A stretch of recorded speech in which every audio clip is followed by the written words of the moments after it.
Welcome to See You Later Gladiator, coming to you live from Carnegie Mellon Federal Penitentiary in beautiful Panama City, Iowa. I'm your host, Mick, no nickname provided, Holstein.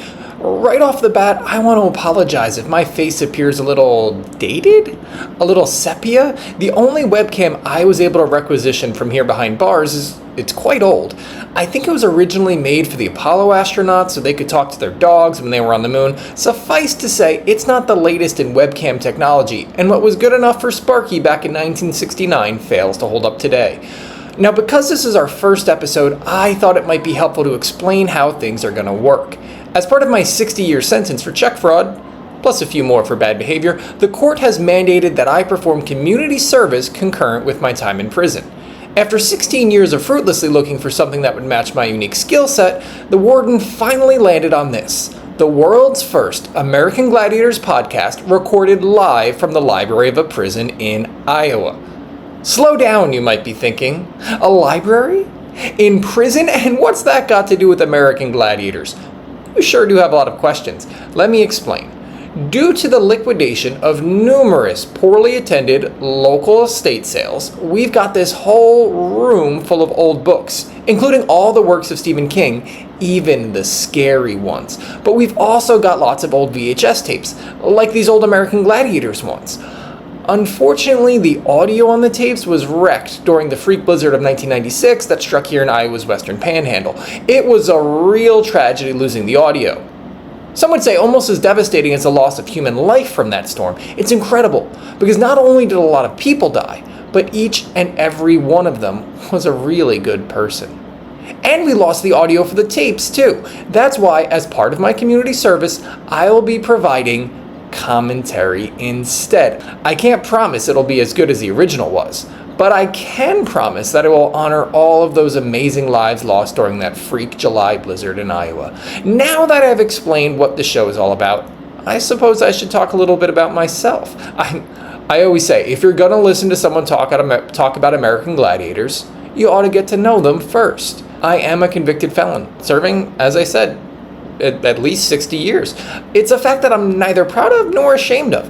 Instead, I'm focused on learning and growing. I am not the person I was when I committed the crimes I committed. For instance, now I know that it's illegal to take other people's checks and try to pay for things that you don't have the money for. Who knew? Not me. I just want to say that I'm more than the sum of my various crimes, which, besides check fraud, also include mail fraud, petty theft, petty gossip, and earlier in my life, run-of-the-mill insurance fraud, the kind of good work that's hard for a young man to find these days. But you know, I wasn't always a criminal.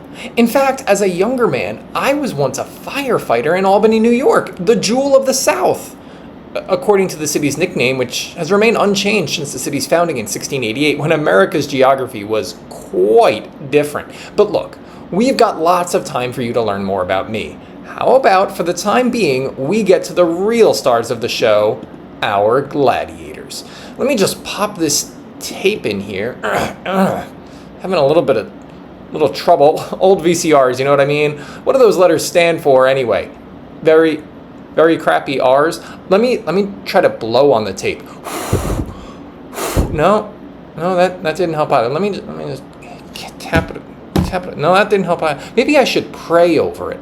Dear Heavenly Father, please let this VHS tape of American Gladiators work so that I can continue this podcast and make good on the promise I made to improve the lives of others. I know you've got lots of other things on your plate, like war and famine and maximizing the suffering of children in worse-off countries, but I really could use a solid on this one. Amen. There we go. Again, my apologies that we don't have any audio, but really, I don't think you're even going to be able to tell. Here we are, coming to us live from Universal Studios in Hollywood, one of many amusement park/film studios where I am legally considered a persona non grata. I'll tell you this. When they warn you not to bring up the fact that J.K. Rowling is a hateful muggle to everyone you meet at Harry Potter World, they mean it. They will kick you out. We get quick shots of our gladiators, of the American Gladiators logo smashing into a million pieces, and of various feats of physical strength. Wall climbing, tackling, showboating. If I didn't know any better, I'd say this is just like a baby shower here behind bars. Well, and now our formal introduction of the gladiators. We've got Gemini. We've got Lace, the only zodiac sign named after a fabric. Nitro. Gold, who flexes her left bicep as if to say, you just wait until I show you the right one. Laser. Blaze, who's wearing a leotard with a turtleneck. You know, only 2 of those were ever made. The other one? It was buried with Steve Jobs. We've also got Thunder. We've got Ice. We've got Turbo, the inspiration for 2013's Turbo, the movie most often requested as the alternative to the electric chair here at Carnegie Mellon Federal Penitentiary. Last but not least, Diamond, who is extracted from the earth at great cost to man and the environment. And now our hosts, the people whose voice you would be hearing if not for that tragic snowstorm that hit Panama City, Iowa here, and it ruined the audio on our tape collection. It also destroyed that orphanage. It was a real tragedy what happened to our tapes specifically, I mean. Anyway, we've got Mike Adamley, who looks like the guy at a valet counter who says he doesn't remember seeing any change in your car when he parked it. And we've got Larry Zonka, a big, burly, walking, talking mustache. Larry and Mike are doing some long-winded explaining. I took a lip-reading class here behind bars, care of fellow inmate Chris Angel Mindfreak, and so I think Mike Adamley is describing how the goal of American Gladiators is to develop a super soldier, an ubermensch capable of finally fighting back against the Iranians with our good friend and partner forever, Saddam Hussein. Larry chimes in a couple of times to share his mother's recipe for goulash. The secret ingredient is 2.5 cans of slightly dented Diet Manwich. The secret's out, Mama Zonka. That's enough manwitching around because now we've got our contestants. Wearing red and hailing from Phoenix, Arizona, and boasting more curls than the deep fryer at an Arby's, Sheila Mercer. Her opponent in blue, coming from Kansas, the state voted least likely to succeed in last year's yearbook, Trish Tolliston. For the men, in red, we've got Rico Constantino from Santa Ana, California. Except that must be a pseudonym, something of a nom de plume, because when I look at this guy, all I see is Sheriff Truman from that documentary Twin Peaks. He must be undercover. I've only watched the first episode, but I hope that if this gladiator aiding doesn't work out, you're able to find Laura Palmer's killer, Sheriff. And in blue, we've got John Adams, who's looking surprisingly spry, and alive, and Asian American, all of which are surprising given that he's been dead for some 150 years and was never an Asian American. Mike Adamley asks John how it feels to be breathing again, and John smiles and says he was promised by the scientist who reanimated him that he would be able to see his wife. Boy, is he going to be disappointed. Then Trish explains that she thinks she'll have an edge in today's competition because, pointing just above her eyebrows, she's been injecting Black Widow venom into her forehead in preparation. Larry turns to Sheriff Truman and asks him what it's like working with Agent Cooper back in Twin Peaks, to which he replies that there's nothing that can't be smoothed over with a damn fine cup of coffee. Finally, Sheila tells Larry that her greatest fear is finding out that the love she feels for others won't be reciprocated. Boy, is she going to be surprised by our third event. At least, again, I think that's what everyone is saying. I'm still working on my black belt and lip reading. And now for our first event, Powerball, which, much like the lottery game of the same name, involves trying to dunk soccer balls into bins to score points while trying to avoid getting tackled by the gladiators. On the men's side, Nitro, Gemini, and Thunder have been charged with defending the sanctity of the bins, and by all accounts, these are the 3 men in lycra crop tops who take stopping balls very seriously. We get a look at Sheriff Truman's cover story, and apparently he's masquerading as a bodyguard. Your secret is safe with us, Sheriff. President Adams, meanwhile, has been moonlighting since his death as an account representative, giving voice to all the undead presidents who can't speak for themselves. Thank you, sir. Thank you. And here we go, John Adams with a quick point right off the bat, sneaking past 2 of the gladiators who had no idea a dead president could run that fast. He goes for another point, but gets tackled by Nitro at just the last second, and somebody tell me where the Secret Service is. Sheriff Truman sneaks in a quick point, dunking a ball behind Thunder, only for John Adams to score a point of his own. Wait a minute, wait an 18th century minute. He gets 5 points since that was a special bin. You stuffed that ballot box, Mr. President. Showing more greed than intelligence, President Adams goes for another point, only to be knocked to the ground by an aggressive hip check from Nitro. I call that a swing vote. Sheriff Truman makes an attempt of his own, but oh no, he's pummeled too. Somebody call on the FBI. The gladiators are managing to make a wall to stop both John Adams and Sheriff Truman from advancing towards any of the bins. It's like they don't want these guys to score points, and boom goes Truman, forced to the floor by Gemini. John Adams is similarly disrespected, though it was decidedly less boom-like. More of a bam or a bim. And that's it. Time's up. Those 45 seconds went faster than a candlestick in a wedding registry. Time for an interview with our 3 gladiators. Gemini tells Mike Adamley that if he could, he would wear espadrilles all the time, but that he'll just have to wait for federal law to catch up with common sense. Meanwhile, Thunder says he'll never tell where he buried his mother and that you better not look underneath that mound of dirt in his yard. Meanwhile, John Adams lets Larry Zonka know that of all the Guinness World Records, the one he wishes he could have would be World's Nicest Son. Too bad that title is already held by felon Mark Wahlberg. That means John Adams is up 3-1 onto women's Powerball. Ice, lace, and gold are not just 3 discontinued Viagra flavors. There also are women's gladiators for Powerball. Trish, we learn, is a teacher. It's a noble profession. How else would our next generation prepare to be disappointed by the mess we've left them? Sheila, it turns out, is a firefighter, much like I once was before the quote-unquote malfeasance. Yet everyone focuses on the crimes I committed, not the fact that I also invented the stop, drop, and roll. Before me, it was plenty of stopping and plenty of dropping, but that's it. And that didn't end well. Sheila scores a quick point right off the bat, though no bats were harmed in the filming of this episode. Trish fails to score, her hands unfortunately covered in today's sponsor, I can't believe it's not butter. Sheila manages another point while being dragged to the ground like Persephone being pulled back down to Hades, and I'd just like to thank my instructor Bert for his Intro to Greek Mythology course. It really made a difference to everyone here at Carnegie Mellon Penitentiary. The Gladiators are really dominating this one, and I'd just like to take this moment to thank my instructor Bert again for all that he imparted to us during his time here as instructor. I'm only sorry the course couldn't continue after our reenactment of the slaying of Medusa. Sheila with another point. Jolly Green Giant, she's got a big lead. No such luck with that attempt though, Sheila. You don't get any points for dropping the ball. Not with the goons we've got in office. Trish adds another failed attempt to her illustrious resume of misses. If we're looking for losers, Trish would be hired right on the spot. In a last-ditch effort, Sheila tries a jump shot, and though it often works as a last-ditch way to put out fires, it doesn't work this time. Mike Adamley now with the Gladiators, and it looks like Ice is real excited to have finally found a more lucrative career than bouncer at Chuck E. Cheese. That's not a ball pit, that's my wife.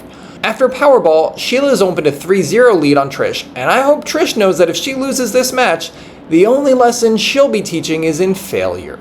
You know, a lot of people have called me a failure. Family, friends, my pet rock, Mr. Gadfly, the admissions department at Sweet Valley University who wouldn't let me in because of a quote-unquote unfortunate spelling mistake on my entrance exam. But look at me now! 2 shoes on my feet, 63% of my God-given teeth in my mouth, and a show of my own. If I can do it, other people might be able to do it too. Well, it looks like we got our next event, the Joust, with Sheriff Truman explaining the rules. It's contestant versus gladiator, each standing on a platform, each wielding an impressively large Q-tip. Good God, he says, imagine how big your ears would have to be to use one of these things. Like satellite dishes, Truman says, before adding that he'd like to take a sniff of one of those fantastic giant ears. Just a small sniff, he says. Nothing weird. Well, alright. The goal of the game is to knock your opponent off their platform, all without getting knocked off yourself. If that isn't a metaphor for life itself, I don't know what is. First, we've got Sheriff Truman versus Laser, and despite good swings by both of them, neither are getting at all close to their opponent's ear canal, no doubt made much harder by the big bulky helmets they've got on. Who invented this game anyway? Oh, they're both getting wobbly. They're losing their footing. And Laser's down. Laser is down. He fought the law, and the law knocked him off his platform. Now it's John Adams' turn to go up against Laser, and I bet he's got a real advantage here. The second presidential election was decided by way of a joust with oversized ear swabs, and you don't need me to tell you who won that battle. Here we go, and Laser's swinging his stick like he knows his dad is watching, but that he won't ever watch again if Laser loses. He's got John Adams wobbly right away, and things aren't looking good for our 255-year-old contestant. He's on his butt. He's on his butt. It's the Continental Congress all over again, but he's up. He's back on his feet, but Laser's knocked him off his platform for good. Now will you love him, Mr. Laser Sr.? Will you? In an inexplicable scoring decision, that means 10 points for Sheriff Truman, and he's now leading 11-3. On the women's side, we start with Sheila versus Diamond, and yes, her Christian name is Diamond, and yes, she rebelled for a period in her teens and went by the name Harriet, but that time is over. It's not Sheila versus Harriet, damn it, it's Sheila versus Diamond. We start with some pensive jabs, some lukewarm back and forth. It's like watching a baby get stuck in a turnstile. But Sheila's getting some momentum, and that baby is loose, and with one good swing, Sheila's toppled Diamond. Or should I call her Harriet? Mike Adamle catches Sheila for a quick interview. It's just enough time for her to tell him that she thinks someone is trying to assassinate the erstwhile Duke of Flanders, and that the only way to stop the murder is by infiltrating the Sacred Order of the Hundred at their lair deep underneath the statue of Christ the Redeemer in Rio de Janeiro. Sheila, you joker. Now it's Trish's turn against Diamond, who's quickly losing her luster. Trish uses her stick to uppercut Diamond, and if you did that to someone's ear canal with a regular Q-tip, you would definitely poke a hole in their brain. We've got some counterattacks, but Diamond's falling, and she's landed on Trish's platform. Ugh. I'm all for progressive ideals, but 2 women on the same platform is too much. Trish wins. That means 10 points for each and a 13-10 score after 2 events on the women's side. You know, and it's hard for me to admit this, but I've never had the opportunity to joust a woman with a Q-tip myself. I don't think that makes me any less of a man, per se. I don't feel emasculated at all, and I absolutely never lose any sleep over it. Plus, I'd like to think that if things had gone a little bit better between me and my ex-fiancée Jill, well, maybe we would have jousted eventually. You see, what happened between me and Ms. Houdini? Well, it kind of went like this. Hold that thought, we've got our next event, Assault. In Assault, our gladiator stands on top of a makeshift castle at the helm of a Gatling gun of sorts. Our contestant's goal, besides not getting hit by the tennis balls being shot by the gladiator, is to hit a target above the gladiator's head with any number of different weapons spread across the playing field, which is also dotted with various hidey holes. It's just like Fortnite, except everything is made of foam, and there will be no special appearances by Chaperone because she wasn't born for another 9 years. Also, who is Chaperone? Haven't I been in prison during her recent ascendancy? Anyway, if all else fails and the contestant is unable to hit the target, they do not have to commit ritual suicide.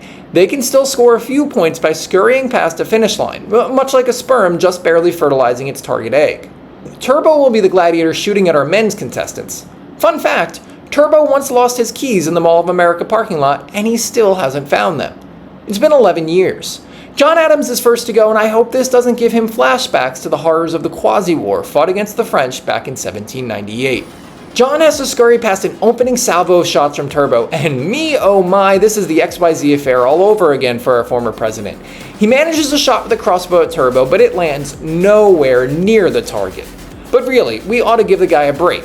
I mean, all things considered, he was very recently dead. Oh, a stunning roll. He managed to avoid a near hit by Turbo. I haven't seen a roll that incredible since James Corden played Bustopher Jones in the movie Cats. John's string of bad shots continues with a rocket launcher, which truly must seem like the work of witches and ghouls to a man born before the invention of the exclamation point. Same goes for the cannon, and I'm beginning to wonder if the president's nickname, Perfect Shot Never Miss John Adams, was perhaps a slight exaggeration. He ducks behind some 8-bit blocks before taking aim with another gun.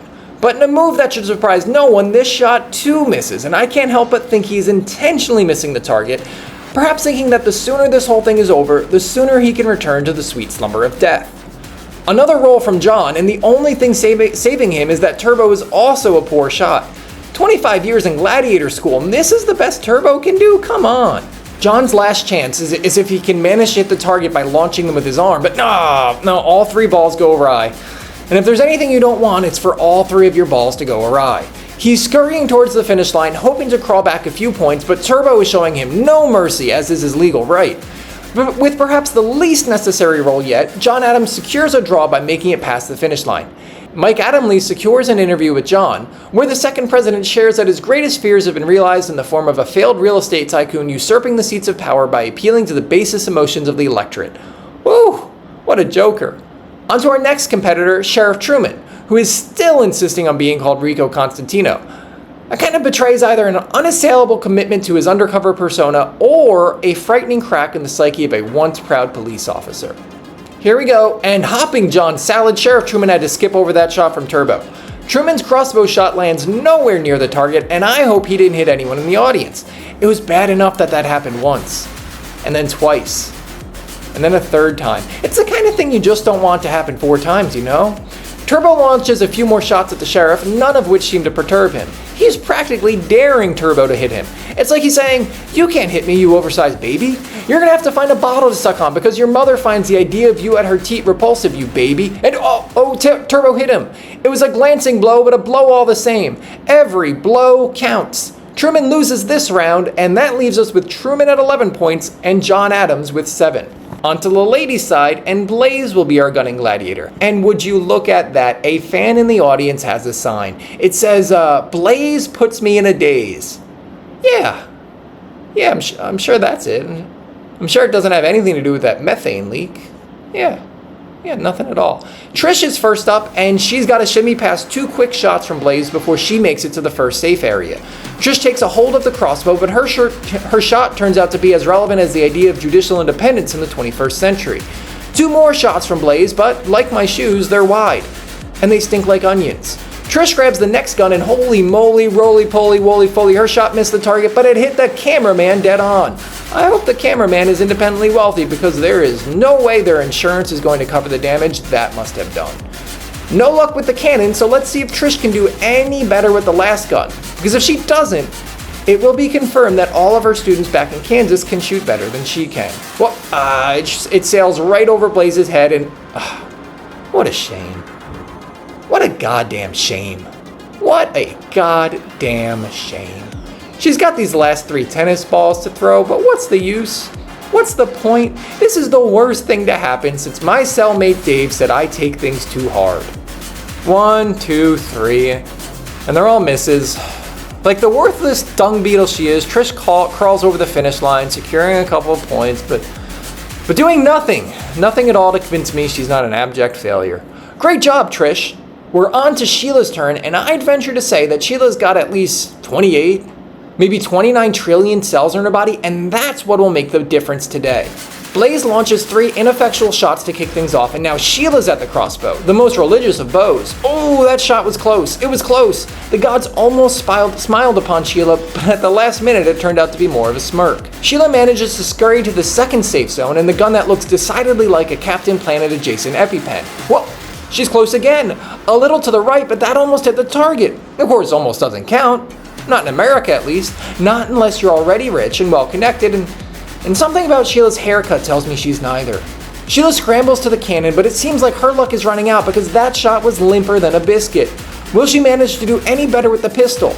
Yes, she's done it. She's hit the target, and to mark the occasion, they've surrounded Blaze with white smoke. Either that or she's the next pope. Just kidding, of course. And the Catholic Church is more interested in protecting child abusers than it is in elevating women to positions of power. Sheila celebrates just as she deserves, although I hope she knows that any promises made to her about winners getting a free root beer float were made entirely in bad faith. That's right, don't kill the messenger, but there will not be any root beer floats. That leaves us with Sheila having a 6-point lead over Trish, though with the way inflation is these days, who knows how long that'll last. Anyway, as I was saying, I guess you could say my ex-fiancée, Jill Houdini, she was the one that got away. On to our next event, the wall. If you're not familiar with walls, just think of a floor and turn it over and move it to the side and voila, you've got a wall. In this specific context, the wall is a classic climbing wall that our contestants race to ascend. Unlike most other climbing walls you might find at your local gym or climbing center or elf-on-the-shelf training facility, this one has steroid-addled gladiators chasing our contestants as they work their way up the wall.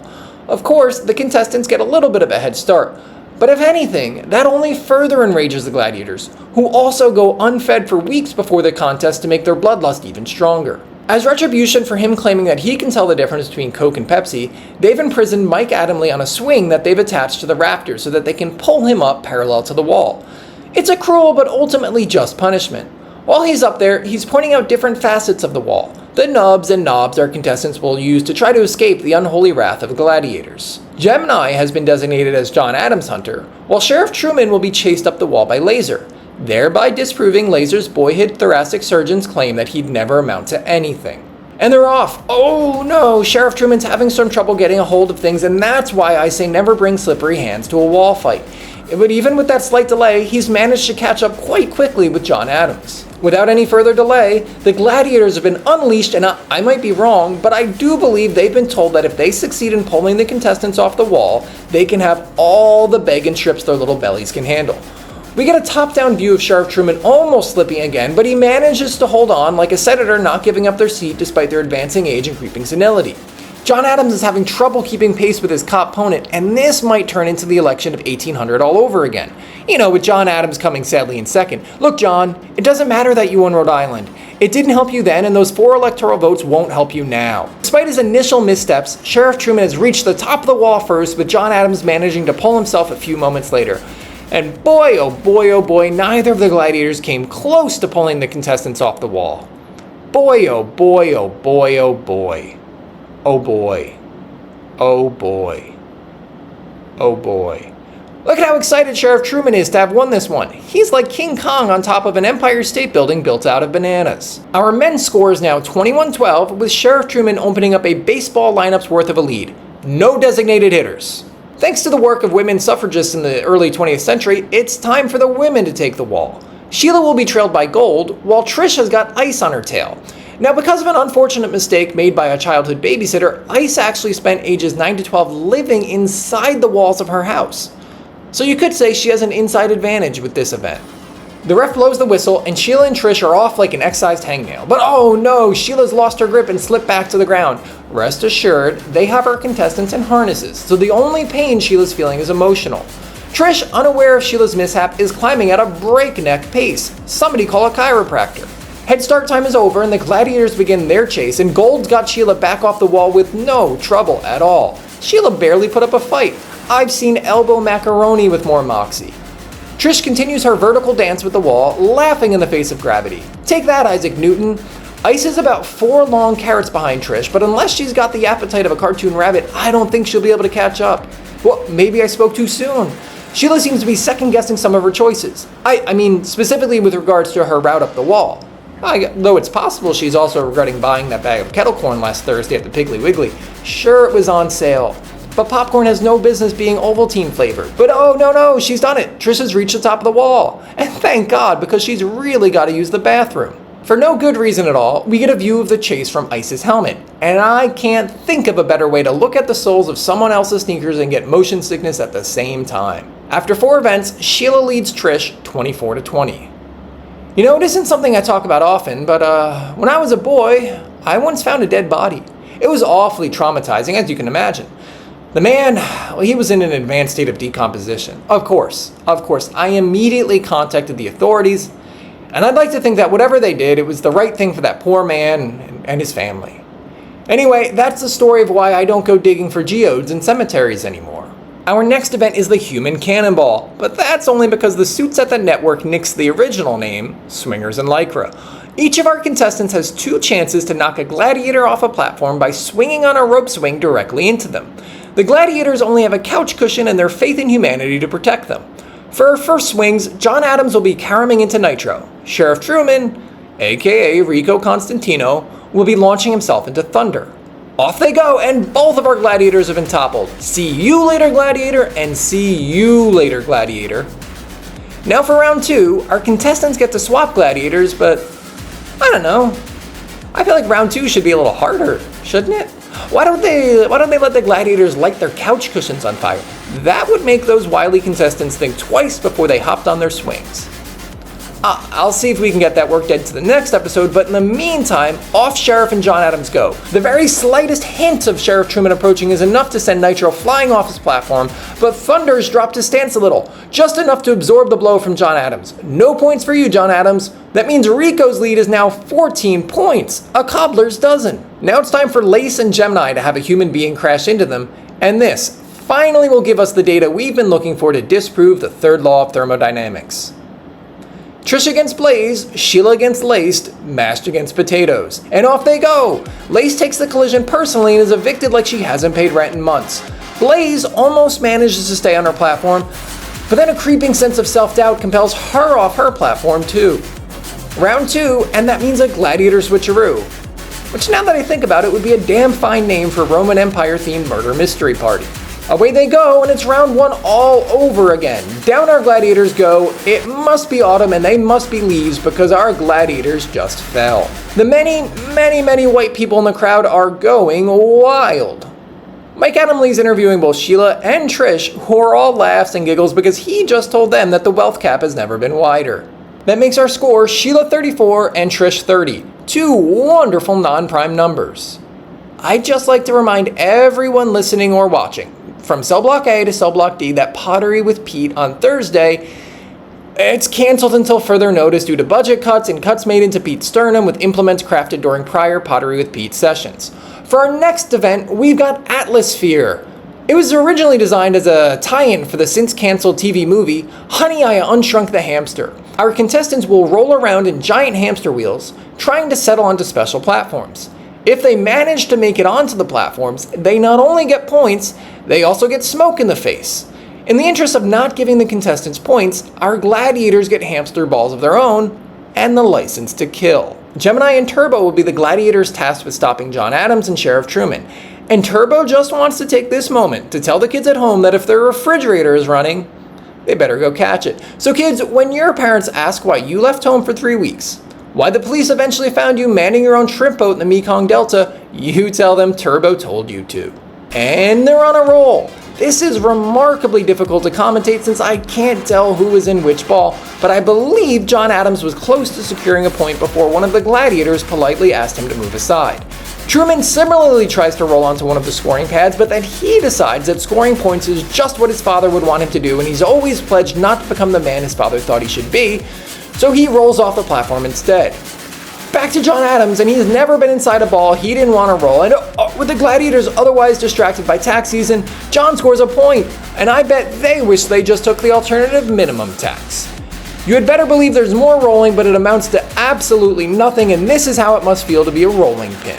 That 1 point John scored does almost nothing to forestall his looming defeat. The score is now 31-18. Diamond and Ice will be the gladiators they roll out against Sheila and Trish, and I wonder which gladiator, Diamond or Ice, can say all the state capitals faster. I know that Birmingham always trips me up. And here we go, you scumbags! Sheila manages to scoot her ball onto a platform, and though I believe she managed to stay on for the required amount of time, she didn't get the blast of smoke that's meant to signal a point had been scored. So either she didn't receive the point or she did receive it, but the guy in charge of pressing the smoke button, well, maybe he decided that the job was beneath him and that he'd rather go back to Caltech to finish his PhD on the melting temperature of M&Ms in the mouth versus the hand. The gladiators managed something of a blockade, and if I didn't know any better, I would have thought this was one of my arteries. Well, but Trisha's managed to break loose and score a point of her own. This sure does seem like a lot of work to get 1 point compared to the game where you get 5 points for knocking down a gladiator by riding a swim into them. The exchange rate is all wrong. We get a few more half-hearted attempts, but the gladiators have plans of their own, and not all of them involve eventually settling down and having kids. After all that to do, our score is 35-31, and Trish is still up by 4 ring fingers. Before we get to our final event, I just have to reply to a couple of emails. I mean, getting time on the computers here at Carnegie Mellon Penitentiary and Hot Yoga Retreat isn't easy. So when you get it, you've got to make the most of it. Let's see here. Unsubscribe, resubscribe, reply all, FYI, see above. Finally, we've made it to the Eliminator, our last event. Like the space race that ultimately culminated in the staged moon landing filmed inside a disused airplane hangar outside Santa Clarita, this race is head-to-head. Unlike the space race, though, our contestants have obstacles. First, they've got to run up an inclined treadmill running in reverse. Then, they've got to traverse over a wide sea of gymnastics cushions with an above-the-head hand bike. After that, they have to run across a balance beam while avoiding getting struck by a punching bag rudely pushed by one of our gladiators. Next up, they've got to climb a cargo net, which more than anything else seems like an inconvenience rather than an obstacle per se. Similarly, then they zip line back down to the studio floor. Again, not an obstacle. This one's just a mode of transportation. It is awfully existential though, isn't it? You spend so much time climbing up and traversing over and avoiding falling only to intentionally submit to the hypersexual lure of descending back to Earth? After recovering from the postcoital come down, our contestants have to jump 3 hurdles, hurdles being the ultimate metaphor for a hurdle. Finally, to reach the finish line, they have to choose one of 4 lanes, at the end of which, behind a gauzy barrier hide gladiators. Choose the right lane and you're home free. Choose the wrong lane and rue the day you didn't elect for the experimental X-ray vision surgery the gal who tosses hot dogs outside of Kmart keeps trying to sell you on. Anyway, here we go. It's Sheila versus Trish first. With a backdrop of slack-jawed, prehensile-tongued preteens behind them, the race begins, and Sheila has a bit of trouble getting up the reverse incline treadmill. Sheila's brought to her knees temporarily. It costs her precious seconds. But Sheila manages to figure out the handbike much faster than her opponent, and she's cycling that thing like she's trying to sell yellow Livestrong bracelets for questionable purposes. Her luck doesn't last though, as Trish manages to master the handbike and race past and retake the lead. And to add insult to injury, Trish has lost her grip and fallen to the mats below. Insult plus injury equals time lost, as Trish has to climb up the balance beam, and that actually looks much easier than the handbike. Why even try the handbike? Wait, you wretches, you lied to us, you tricked us. The bad alternative is actually the good alternative. This is just like how they tell you not to put diesel fuel into your car, even though it actually makes your car not just more fuel efficient, but more charming and a better public speaker too. Trish traverses the balance beam with only the slightest delay from the propelled punching bag, so she's onto the cargo net well before Sheila's even gotten her bearings. Up the cargo net Trish goes, and it's just like the wall event from earlier, but much less compelling. The punching bag pushed Sheila's way was done with the same sort of careless nonchalance I used to give waitstaff when they'd ask why I hadn't tipped them. Trish has made it to the top of the cargo net, so off she goes to the zip line. Sponsored by Amalgamated Zippers of America and their Gladiator Zip They Don't Button campaign. Zip Trish does, and now she's hurtling. Up, down, she's done it. She's through lane 1, and though a Gladiator waits there for her, she manages to hurdle one last time and get over the Gladiator's shoulder and to the finish line. That was fan-tristic. Larry gets a last word with our winner Trish, who says that in her book, the holiday season starts the day after Labor Day and ends the day before Labor Day, and she wouldn't have it any other way. Congratulations on the win, Trish. The scoring system is a bit of a mystery to me, but apparently our final score for the ladies was 99-39. That brings us to the men's eliminator, John Adams' last chance at making good on his promise to unite these United States against the tyranny of monarchy and mercantilism. Up the reverse incline treadmill, John Adams and the contestant formerly known as Rico Constantino go. Sheriff Truman has a slight edge, surely taking advantage of the reverse incline treadmill he had Deputy Hawk install back behind the Twin Peaks Sheriff's Office. No, Deputy Andy, I already told you, you can't go on there, you'll only hurt yourself. Both John Adams and the sheriff manage the handbike with ease, and I still think it would be easier to just fall to the mats and skip the whole thing altogether, much like how my father would skip past stop signs when I was a kid, as he considered anything written with the hand of man to be a mark of the patriarchy.